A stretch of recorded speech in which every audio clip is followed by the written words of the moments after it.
afternoon, everybody, and welcome to the JSE Investment Challenge. My name is Hlubi Mboya Arnold, and welcome, welcome, welcome.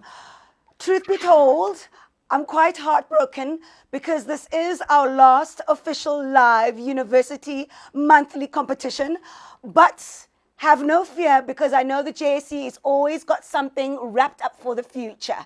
Without any further ado, I'd like to welcome you again. And for those of you who are joining me and Rolf for the very first time, this is the Johannesburg Stock Exchange, literally its flagship financial literacy show. So I'm very excited to be able to reveal to you a couple of really special events that are coming up in the next couple of weeks. But prior to that, I could never do the show without my main man, the JSE technical expert, Rolf Spears. Hi, Rolf. Hi, Hlubi. Thank you very much for the intro. It really is exciting to be on the last show. It is obviously sad, but great that we've got another one of the winners to be able to talk to and learn a lot about today. You know what, for those of the viewers that have been with us throughout this journey, or for those who are really tuning into the very first time, let's just talk about our experience of the past couple of months, especially during, a global pandemic, and what we're really trying to achieve as a JSE Investment Challenge. Yeah, so clearly it has been a challenge for everyone out there, and fortunately this is a virtual platform, and this is you're able to connect from the comfort of your home, and so that is exactly what has been happening during this year especially. Normally we would be going out to the different universities and going out to the schools and being able to assist them. Wow. But this year everything has been virtual. We've been having these sessions, and fortunately we're able to connect with the winners and being able just to help those that are listening and wanting to grow and understand the financial markets and being able to do this. So we've had a number of these sessions, some training sessions with some of the mentors, the teachers, and so it's been a great journey this year, and I think a lot of people have been able to connect with us that normally wouldn't.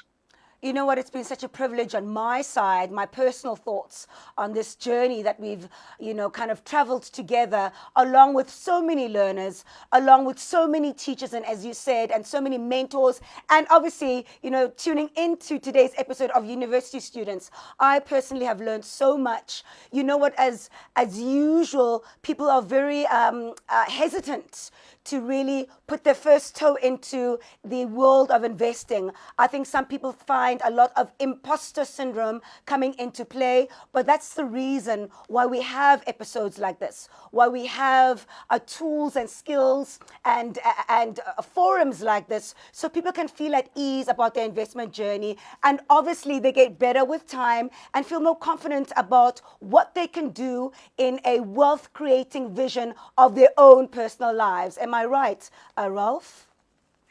Yeah, it's been fantastic, and it's been fantastic to see how well they've been doing and how well resourced they are, and how much effort they put into the actual competition. And I'm sure it's inspired a lot of those that have been watching that not every year they're able to get this kind of guidance, and this year by being on the social media they're able to then connect with us and be able to learn from the others. And it's been so cool to see schools like ACCP, our winners from yesterday, two young black girls really like kicking butt, being the winners of their own competition, the school's competition that was held yesterday. And that's a reflection of what we're trying to achieve right here at the JSE Investment Challenge, that it really has no boundaries, that people can be empowered through playing this game, people can be educated by playing this game, and people can be upskilled by playing this game because they know that they've really honed in and what it needs to participate in being an investor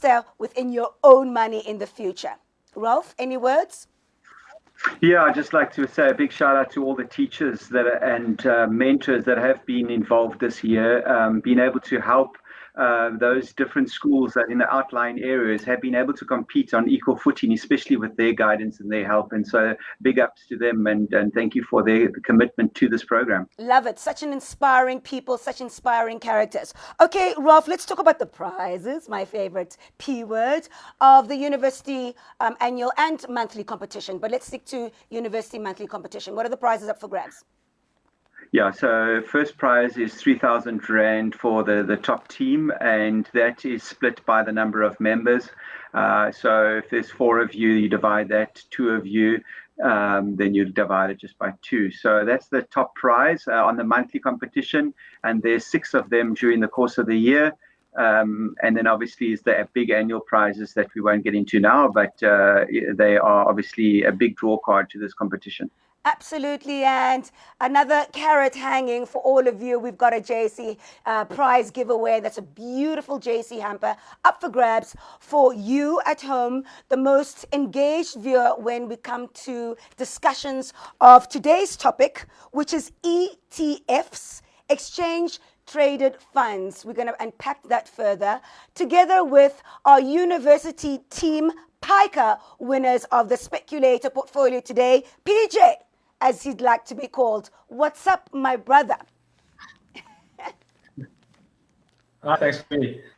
Congratulations to Team Piker.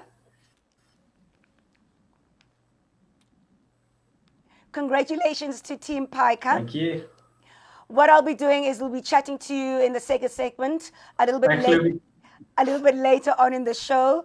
He's from UCT. I'm a UCT alumni. Maybe we can rub off some investing skills of one another. But to get back to the program of the day, I've got a big announcement of the top 3 teams of the annual university competition coming up at the end of the show. So that's my pull to you to stay tuned until after this quick break.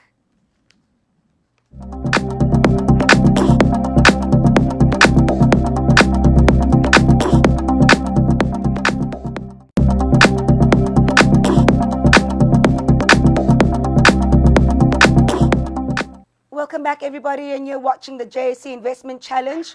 This is our final live show. We're heartbroken here. The team is heartbroken here, but the JSE's always got something bigger and better up for grabs and in line for the future, especially in 2021. My name is Bimboya Arnold, and I'm not alone. I'm joined by our JSE technical expert, Ralph Spears, and obviously our winner of the university monthly competition of the speculator portfolio. His name is PJ, and his team is Piker. Hi, PJ. Hi, Clivy. Thanks for having me. It's good to see you. Congratulations. Thank you. Tell us a little bit about yourself before we start into the nitty-gritty of your speculator portfolio win. So, you're from UCT. I'm from UCT. What's going on in UCT? How's it going? Not much. I guess, unfortunately, no. I mean, we're lucky because we busy with our thesis, my partner and I. What thesis? Tell us a little bit more about that. Yeah, so we're doing our M in finance. Wow.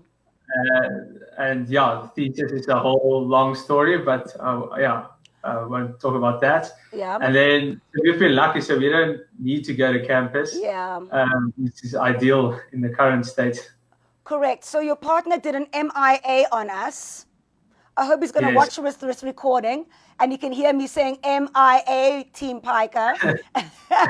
But tell me, you know, your studies and your thesis and, you know, your journey at UCT, has it helped you become a better investor? You know, the coursework and what you've studied and basically, you know, completing it with your thesis, has it helped in your investing and you becoming a winner in the speculator portfolio? Yes, so I'm studying investment from undergraduate till now. Yeah. And that of course helps with the investment world and also introduced me to this game. Yeah, that being said, the difference between actual long-term investing and speculating is quite different. So what we get taught and kind of this game, just trying to invest for short-term returns yeah, it's quite different. Beautiful. Ralph, can you just break down exactly the meaning of a speculator portfolio? Yeah, so we're really just talking about speculation, you could say technically, but we wanting those that participate to try and hold things for a longer term, or have an understanding that, longer term you will make hopefully some profits. But technically, because it is a game, you'll find that the students would go in and out of the market very quickly, a day or two. And by doing that, they're really speculating and not holding it for long term. There's obviously higher risk doing that. And so that is what some of the top teams are getting up to. While you're still talking, Ralph, how are winners determined in the university competition? So in the university competition, you get given R1 million virtual money, and the team with the highest return, both for the monthly at the end of that calendar month, and then for the annual competition, which is now just ended, the team that's got the highest return from that R1 million is then the top team, and we're looking for the top 3 teams in that category for the annual competition. Beautiful, and we'll be releasing those names of the top 3 teams of the annual competition at the end of this show, forcing you to stay tuned. PJ, back to you. Team Piker, what does Piker mean? Tell us about your team name and how did you create it, and what does it mean, Piker? I think I heard it on Billions. It's a I love it. It's small trader. I love that show. I'm an actress. I love that show. I love that show. You know what? I get so excited when investors start speaking creative language, because yesterday our winners, the team name for a school was called Harriet Tubman, which was a really epic Black American woman. And you're speaking about Billions and Piker. So yeah, I see the alignment. I see the alignments. Continue, PJ. Yeah, so basically it just means it's a day trader that does small positions in and out on a daily basis. I thought that was a quite fitting name for what we try and do with this game. It's so cool and it's so creative. So tell us a little bit more about home life, besides from thesis and investing. What are your hobbies? I mean, who is PJ? Well, it's been difficult. We were very restricted up until recently. Yeah. But other than that, I like riding. I used to watch rugby when that was on. Luckily now it's back. And then trail running in Cape Town. Be very lucky. Beautiful. Such a South African, truly South African. I love it. So, Ralph, let's kind of unpack Team Piker's approach to trading. I think that because this is our last live show, PJ, I would really like you to be specific, because, other people, whether they're at the beginning of their investment journey or want to be like you and become a winner, these are the tools that you'll be able to impart that they can apply in 2021 when we return in the JSE Challenge. So, Ralph, can you kickstart off the questions about the Team Piker's approach and strategies to trading? Okay, great. PJ, maybe I can start off with just maybe a little bit of background. How many years have you guys actually been participating in this annual competition? This is our second year. Okay, no, the reason I just wanted to bring that up, obviously I know that, but it's just for the viewers that you have done well both last year and this year. And so you do have the credentials of knowing what you're talking about. For those viewers that are watching this today, please make sure that you understand this is a virtual trading platform, and therefore we're not giving advice. So anything that PJ does talk about here today, please don't go and try it in the real market. This is a virtual game that we are talking about. So PJ, maybe you can start off with is there a particular type of company that you're looking to trade? What sector or what group of shares, or the speculators got you've got single stock futures, you've got warrants, you've got the top 40, you've got the mid cap, you've got some of the smaller caps. Which area do you guys as a team focus in, and why? Yeah, so we focus primarily on small caps, and that's primarily due to the illiquidity of it. So most of those smaller shares that don't trade too often is quite range bound. So it normally has a low and has a high and trades within that range for a very long time. and we try and buy it on, of course, on the low side and sell it on the high side, often on a weekly basis. Yeah, so there's a whole list of smaller companies we look at. And then, of course, we also do a couple of warrants just to spice up the returns. Lovely. And what would you say has been your best performing company this year, or the one that's made you the most profit based on that kind of strategy? Yeah, I mean, it's something that myself and a lot of my competitors buy is Avenge, because the cool thing is it trades to 2 cents and then you sell it at 3 cents. It's quite a big spread of returns, and if you can do that enough times, it can create quite a bit of returns. And obviously, we've got a restriction for those viewers that are watching. They might not understand necessarily, but there is a volume restriction. So, in other words, you can only trade 50% of what was traded for the day. With that kind of company, don't you find that it's a very difficult to be able to get out of that position, or even to buy some of those shares in the company? Yeah, no, definitely it is. So, yeah, I mean, luckily you have 6 months. And you do it a couple of times, but I mean, Avenge is not the only one. There's probably a list of 30, 40 shares which trades in quite a big range, and you have to constantly almost do that every day. If one of those kind of shares come up or go down, and you have enough liquidity to buy it, and then enough liquidity to sell it. But yeah, sometimes it does move against you without you being able to sell it because of the liquidity. And is there a place that you could tell somebody that would want to buy small cap companies where to look at it? Because, there is about 350 companies on the JSE, and not everyone knows which are the small cap companies. Is there any website or something that you could refer people to be able to go and find those small cap companies?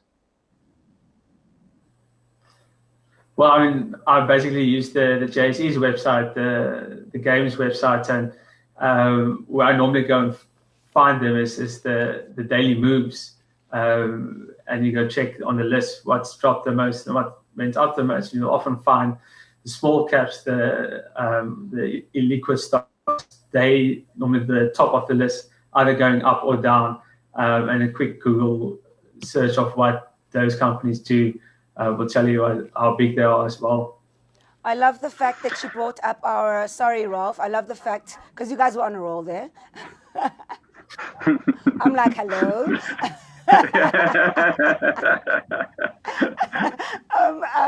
For those of you who want to know more, as PJ mentioned, he goes to our website. And for those of you who are in the university era, you can hit us up on university.jsc.co.za. Our topic for today, as you know, Ralph, was ETFs.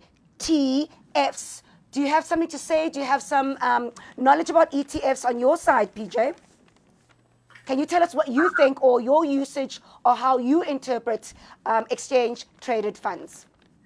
Yeah, I heard a bit of what Ralph said yesterday, and I think ETFs is probably one of the best places to invest your tax-free savings. Wow.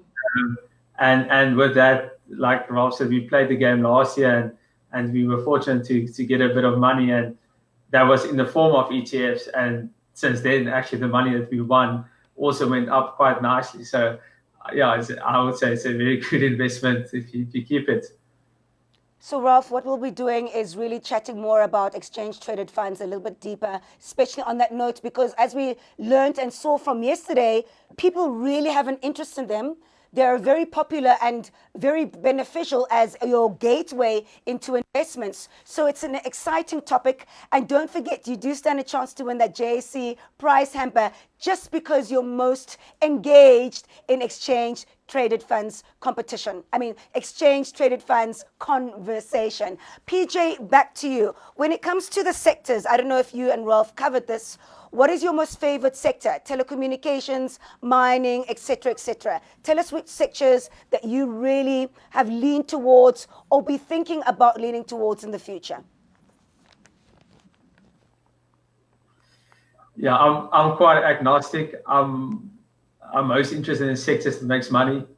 Obviously. I know most of my peers made quite a bit of money in the resources for commodity sectors with the volatility we had early in the year. Yeah. And now I'm actually quite interested in property just because of how bad it's done of late. I mean, there's a bloodbath out there, so might be time to buy.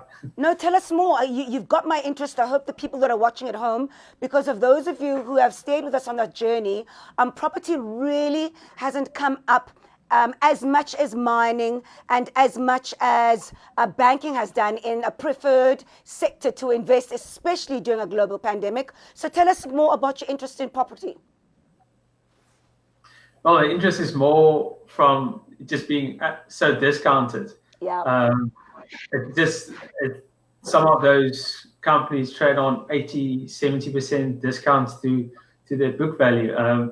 And while they have enough money to actually see the crisis through, I do see them actually making a decent return in the future.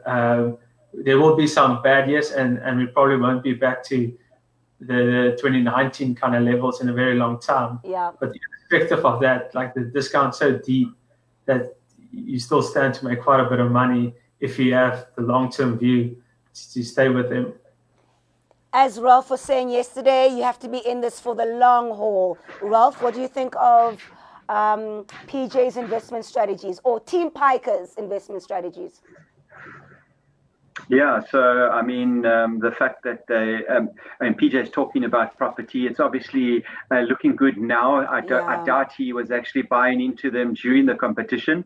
But as you say, it has been knocked as a sector that's really come down a lot this year. And, you obviously got to be cautious. You don't know what's going to happen going forward. But at the end of the day, that is one of the many sectors that you can have a look at. And with exchange traded funds, you can actually go and buy property ETFs, both locally and abroad. So when we talk about ETFs, it's a basket of shares. So you can get a basket of property companies. You could get one from the US. You're using the shares on the JSE, the exchange traded funds on the JSE, to be able to get access to that sector or that particular ETF. And so you can buy that in rands through your tax-free savings account or broker account, and you then able to take advantage of should that sector start doing well. If there's one thing I learned about investing, there's never a dull moment. Am I right or am I wrong, PJ? Definitely right. Wow, yes. Tell us more about, the highs and the lows of Team Piker. Yeah, I mean, like Rolf mentioned earlier, the kind of day trading and strategy that we followed, and a lot of the top teams kind of follow to make the best returns in a short time. Yeah. It's got quite a bit of risk. Yeah. And there was days where I was down 10% in one day. Yeah. and it does become, especially when the top teams are so close together and you see a day where you're down 10%, it becomes quite scary. My final question to you, and correct me if I'm wrong, Ralph.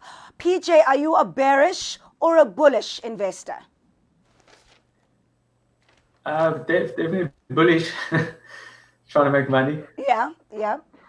Ralph, your last question, Yeah, basically, I mean, I'm obviously able to watch the top teams, and PJ definitely, I would say, is looking for the upside, and therefore we would consider him to be a bullish trader. I know some of the other teams in the top teams there used a lot of warrants, and so they were able to be bearish on certain sectors and be able to short them.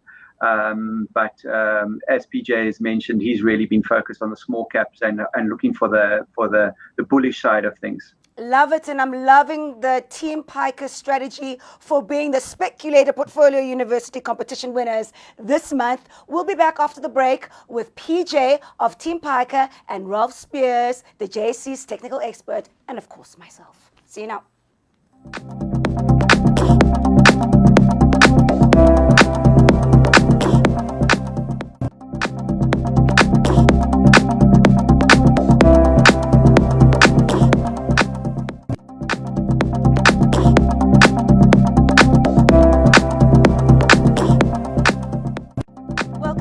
watching the JSE Investment Challenge. We're talking ETFs, exchange traded funds. Hot topic of the day. And just in case you forgot, we have a JSE prize gift hamper up for grabs for you at home or wherever you are that is most engaged on Facebook on the topic of ETFs.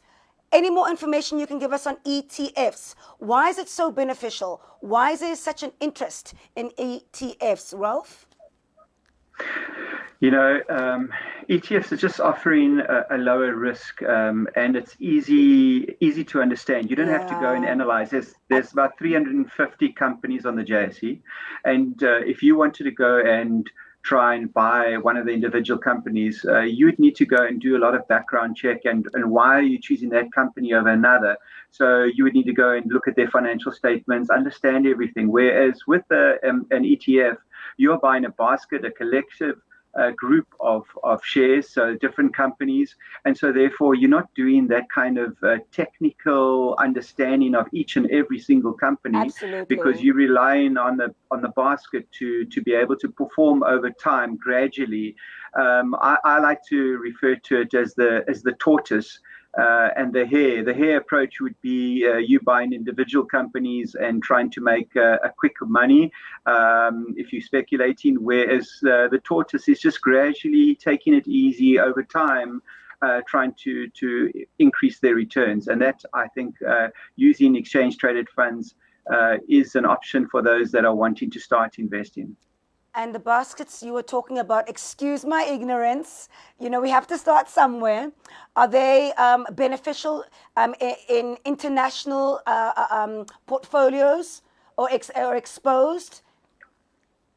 Yeah, so basically what happens is on the JSE, you've got different ETFs that are available. Okay. Some of these ETFs, these baskets, they could, for example, be tracking the top 500 companies in America, okay. The S&P 500. Okay. So then you would get exposure to that particular basket, which is those 500 companies in the US, or another example could be the UK, top 100. Or you've got Japan. So there's a number of countries where they've got baskets, and you're using these ETFs locally to be able to get to that exposure internationally. Not only are you getting the rand weakness and strength that will obviously take part in that, but you're getting exposure to what is happening to those other countries. So if you think, for example, any of the other countries around the world could be performing better than us as a country, then you could consider actually putting some of that money towards one of those different ETFs. In fact, they've got a global or a world ETF, which takes, I think it's plus minus 1,500, 1,600 companies from all the different kind of exchanges, put them together, and you've got this world ETF. And again, that's just giving you a lot of diversification, because now obviously you're very diversified with having so many companies in that basket, and gradually over time, hopefully it'll make money for you. So the S&P or SP 500, what is that? Yeah, so the S&P 500 is the top 500 companies in America. Yeah. So these are basically indices, which is what we talked about in our previous episode. Yes. So these are the indices like the All Share Index on the JSE. It tracks the top 100 plus minus 140, 50 companies on the JSE. Yes. Where you've got the S&P 500, it's tracking the top 500 companies in America, or you've got the Dow Jones, which tracks the top 30 companies in America. Beautiful. So these are the different baskets, which we call indices. But now an ETF is the vehicle you use to be able to buy into those indices. I am so enthralled in the education that we get from an hour of this show, and for those of you who are feeling that a little bit overwhelmed, or for those of you who know it all and just want to learn more, I urge you to check out our website, and that is university.jsc.co.za, and you really can find out everything that we've talked about today and everything that has happened in the past couple of months. Just closing off this conversation, tax benefits. Of course, I asked about tax benefits. Tell us about that and exchange traded funds. So hopefully those that have been watched yesterday. We did talk about the tax benefits there a little bit. Maybe I can just delve further into it and say, if you're watching and you want to take advantage of exchange traded funds, Yeah. the way you can do it is through what we call a tax-free investing account, where you go and open an account. You need to tell your broker you want to open the tax-free investing account. You're able to invest in a lifetime up to 500,000 Rand. But in a year, you can only put 36,000 Rand in that. So every year you put that amount of money. You don't have to put all 36 straight away. You don't even have to get to that amount. But if you're able to, you can.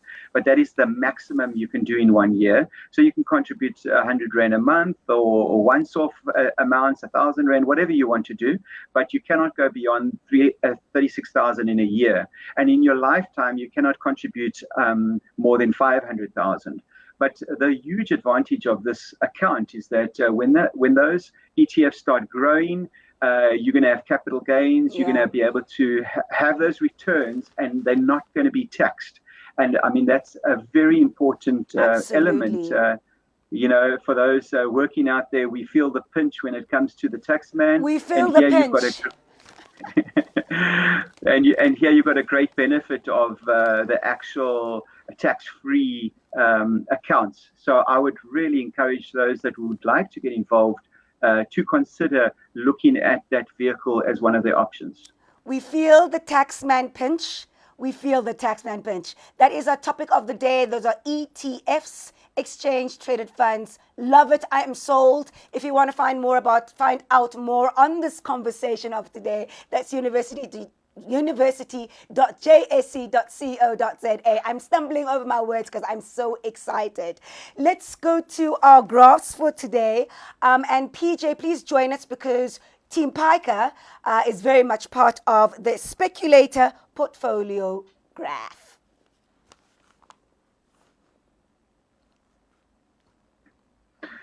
Yeah, so you can see this is the monthly graph we've got here, and Team Piker, and that's why we've got PJ here today, having got a return of, I think it was 19-point-something% for the month of August.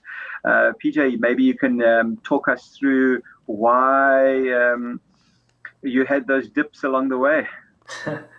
Yeah, I mean, it's not to everyone, like I said, and you also mentioned, is that I mean, the strategy we follow does have quite a bit of risk.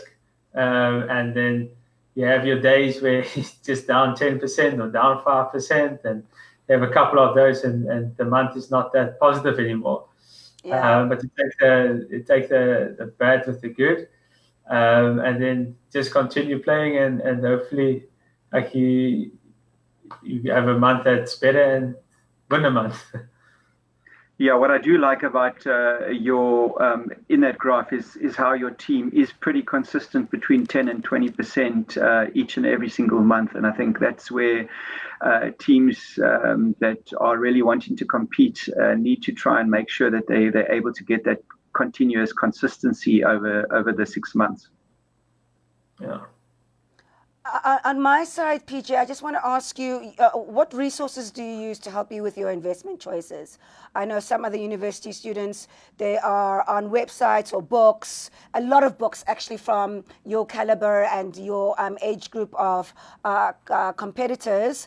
Tell us your resources and your tools and your kits that you use to become a better investment or a winning investor. Yeah, I mean, there's plenty of books out there, a couple I've read. And not to talk about the stacks of books that we've read at varsity to teach us about investing. But for this game more specifically, I quite liked the game's website, the Daily Moves. It's quite helpful. Yes. And then MoneyWeb I use for cents announcement. And then the other one is I have a small personal stockbroking account, and I quite like to look at the bid offer spreads using that before I make an investment decision in the game. Yesterday's girls also enjoyed the MoneyWeb website. Correct me if I'm wrong, Ralph? They certainly did. But what I really like is, and I think it's a great tip, and for those that are going to be playing the competition next year, using that, I think it's called market information, where you refer to the daily ups and downs on our platform, on the JSE Investment Challenge platform, being able to see the smaller cap companies. I think that's a really great tip that you've given everyone that's watching today, PJ. Yeah, it definitely helped me. Beautiful. So as we wrap up this segment of our show, are there any more questions that are popping up on your screen, Ralph? No, what I would like to do is maybe refer to some of the questions that are coming on Facebook. Beautiful. Can I do that? Yes, please. Let me just get to them. There's one question for you, PJ. I think they're referring to the risk management, or are you solely focused on the profits? But do you know how do you manage your risk? Do you have a certain percentage as far as stop loss, or what is it that you guys do? Or are you only wanting to make a profit and you hold on until it does, or are you willing to cut your losses? Yeah, I mean, I think the strategy we follow, we really try and find those companies which almost normally hit a similar kind of low and try and buy there. So that's the one part, is that we try to find shares that don't have too much downside.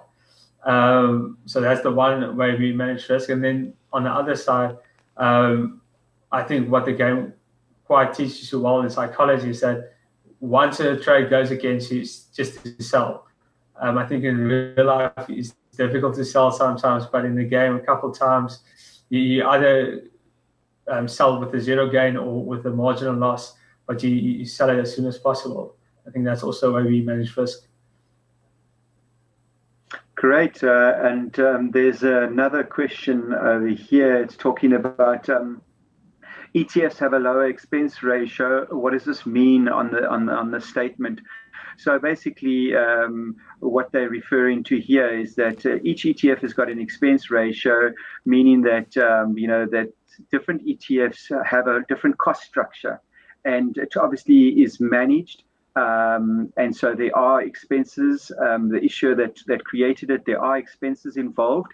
And so you can go and look at each ETF, because you'll find, for example, there'll be a top 40 company that's got the same basket, and there's multiple issuers. In other words, there's multiple people offering the same top 40 companies.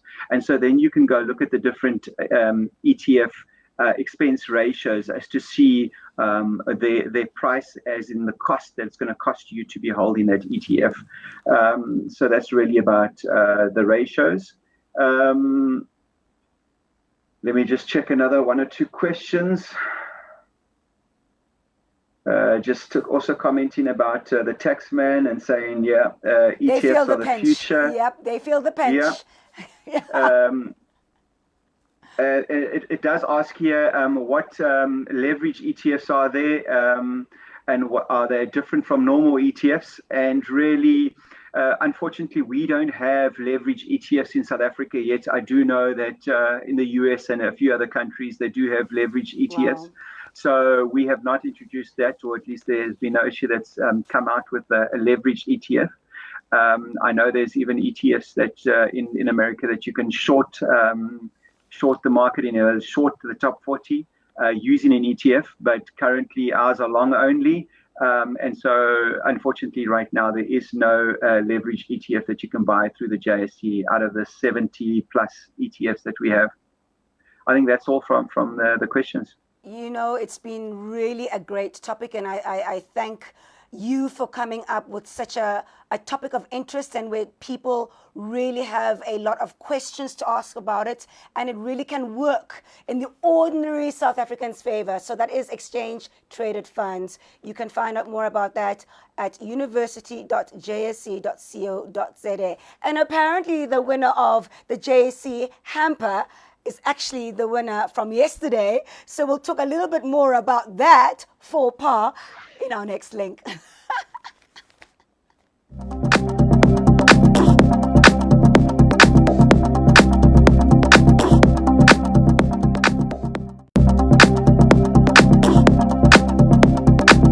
Hello everybody, My name is Stubimboya Arnold, and you're joining me and Ralph Spears and Team Piker in the JSE Investment Challenge. And this is our last live show, so we're really having a good time. We're going to do a little bit about reminiscing, but ultimately I'm going to leave you on a high with some really good news.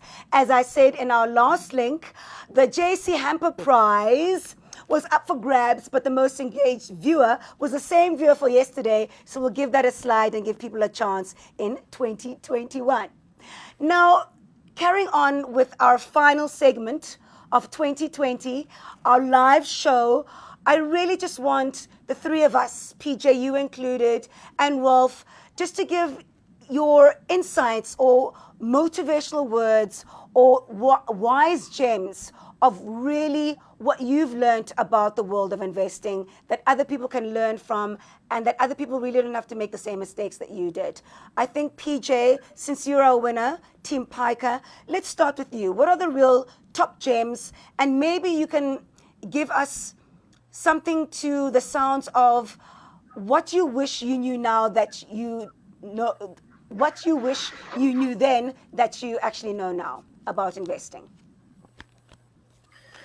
Yeah, I mean, I would say, like, stick with it, don't give up. At times it becomes difficult. We've seen in March this year just how crazy things were, and then if you stick to your guns and continue to play the long game, that you can actually do well.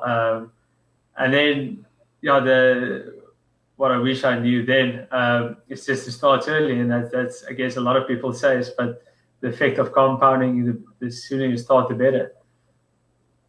You know what, Rolf? You're always saying those exact words. Be in it for the long haul and start yourself early. What have been your best moments of being on both sides of the fence when it comes to this show and the JSE Investment Initiative as a whole? Yeah, no, it's been a privilege to be able to watch the different teams and how they analyze the game and being able to see what they're getting up to. And so, you know, it's really encouraging that the youth out there are making a difference. And I just like to encourage everyone that's listening today. Today, you might have heard of exchange traded funds for the first time. But, you know, if you did want to get started in the journey of investing, then this is one vehicle that you can have a look at and start small. It doesn't have to be a large sum of money. You can put 100 Rand, 300 Rand, but start small, because until you take that first step, you know, it'll always look daunting. But the moment you've taken that first step, it's a lot easier than you actually really think. PJ Prinsloo from the University of Cape Town, winner of the Speculator Portfolio. Could you leave us with some motivational words for people to play the game in 2021? Yeah, I mean, I would encourage everyone to play the game.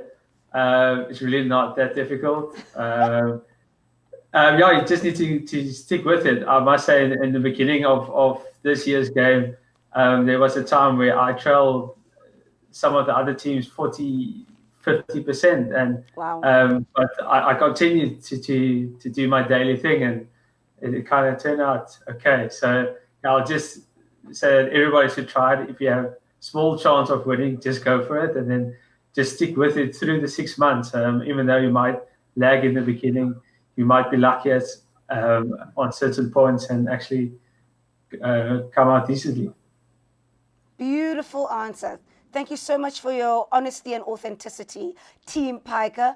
Rolf, tell us about the importance of team dynamics for those of us who really just want to start playing the game, the JSE Investment Challenge in 2021.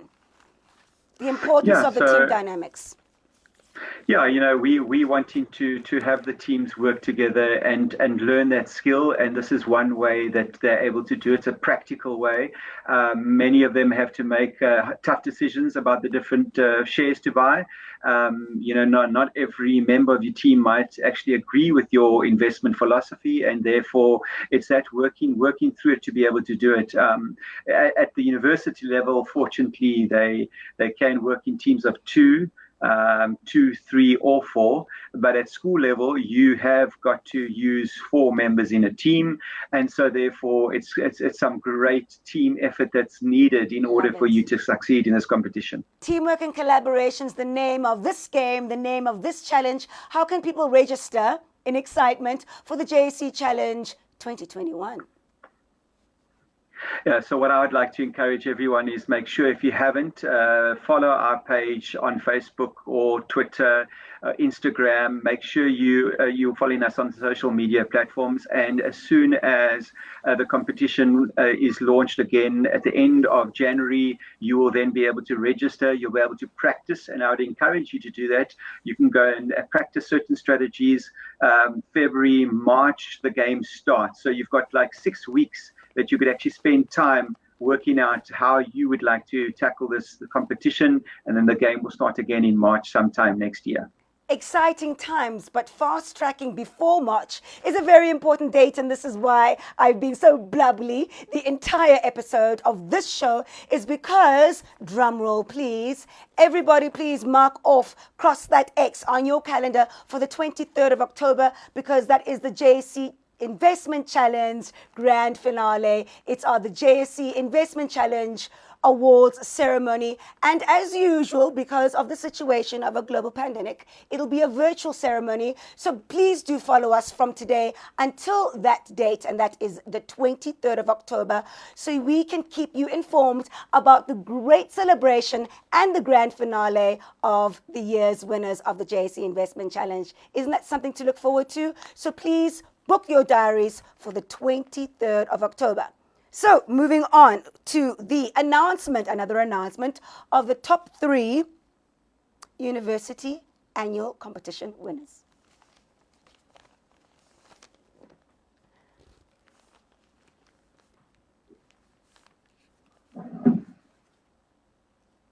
The top teams for the university competition, drum roll, Inkunzi Traders, we had them on the show from UNISA JHB, yes. Piker, Team Piker, and we've got PJ in the house, University of Cape Town, and USI _ Stellenbosch Boys, University of Stellenbosch. Congratulations, everybody, and that is our top 3 teams of the university annual competition. Rah, rah, confetti, confetti, congratulations, it's such an exciting time.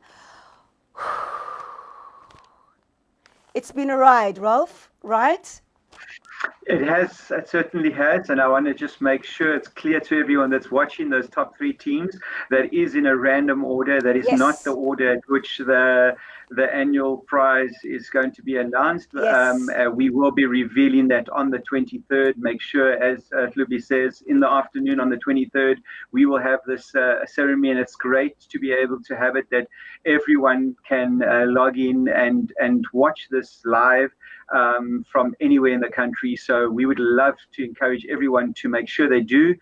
Those that have friends and family that you would like to get involved for next year, whether it's high school or university, make sure they tune in on the 23rd so they can see exactly what we actually get up to and the excitement around the winners that will be announced on that day. I've had the most incredible 5 months of being part of the team of the JSE Investment Challenge.